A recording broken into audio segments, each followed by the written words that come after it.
Hey friends, my name is Nathan and I've nearly finished my first year as a doctor in the UK, the FY1 year. I know that there's many people who've completed their final year exams of medical school and are about to go into their FY1 year in a couple of weeks, so congratulations.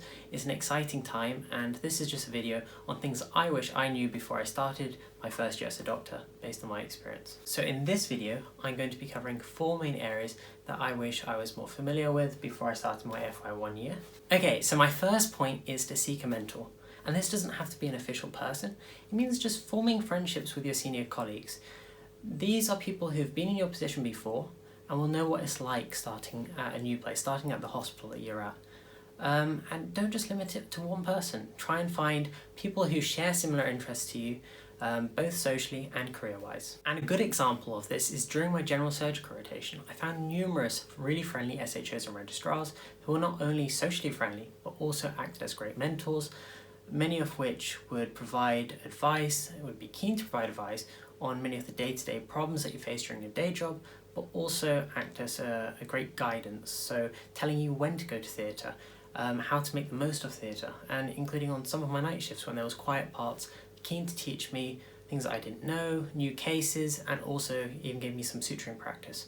So finding mentors, I think, is just generally a good piece of advice when you're starting anywhere new. So my second point leads on nicely from my first, and it's to take an active approach. And this is basically, on the wards, you're going to have so many days that are really busy, but equally there'll be a lot of days that are quite quiet. There's not much happening.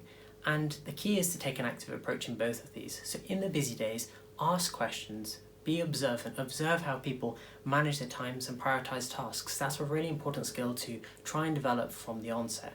And in the quiet times, use that time as well. Taking breaks is great, and I'll talk about that a bit later. But if you're interested in surgery, ask to go to theatre. If you're interested in anaesthetics, ask to go to theatre. If you're interested in more acute medicine, see if you can help out on the take in ED. And another aspect about taking an active approach during these quiet times is to help your colleagues out. Often you're in the same rotation, so general surgery, trauma, orthopaedics, but you're in different teams, so the colorectal or the emergency team, or the trauma and the elective team. And your workload in your team may not be as bad, or it may be more staffed than the other team.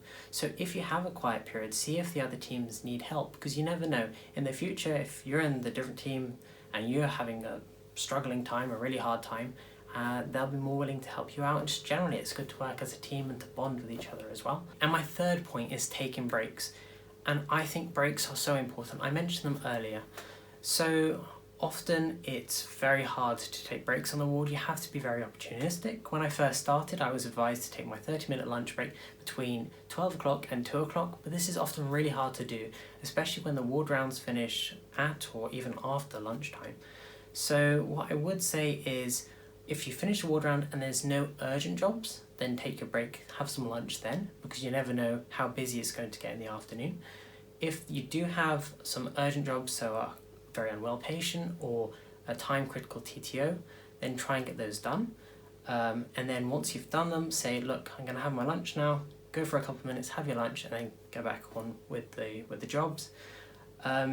But if it is the case that the jobs are just so relentless and you don't see how you can have lunch until late, then I would highly recommend finding someone in your team, if you have a bleep, to hand that over. If you have jobs that are critical or urgent, and you've done a lot but it's just going to take a long time, see if you can hand it over to one of your colleagues.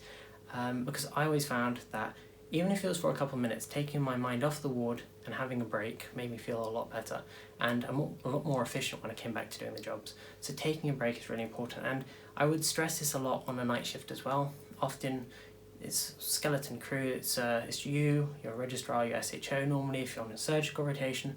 There's a couple more if you're on the medical rotation. So my final point is quite a simple one, is to bring a bottle into work. If it's full, great. If it's not, then it acts as a visual cue.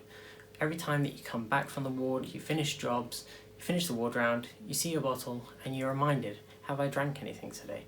It's quite easy during a busy day, busy shift, to go without drinking anything for large parts of the shift or the day itself. And I've certainly done that, and it's not great. So definitely bring a bottle in. So these are 4 main areas that I wish I was more aware about before I started my FY1. There's a lot more areas that I would like to share with you, and so there'll be a part 2 of this video. But thank you very much for watching, and I hope you found it quite useful, and good luck when you start your FY1.